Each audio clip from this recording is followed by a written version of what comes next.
So here we're at the shield station and we're cutting out the shield outlines that people have already drawn on. So ideally you'll want to make sure that you have a piece of fabric that has a lot of these pads, these drawn out cutouts on it. It should be filled with them because it's a lot easier to draw them when you're doing them all and then cut them all out. And they'll be this size when you're done cutting them out, and later they will end up these shield pieces for the kits.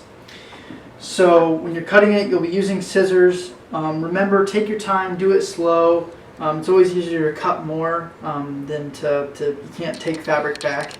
So take your time, and you want to be careful around the corners. Cut on the line. You don't want to cut inside the line or outside the line. So I've already cut out this little bit, but I'm going to start here, and I'm just going to cut on the line. I find it helpful to cut just little bits here at the end of the scissors because it's sharper and it's less sort of rugged when I cut, and I'm able to be more precise when I do it. And it's more helpful when you're going around the corners.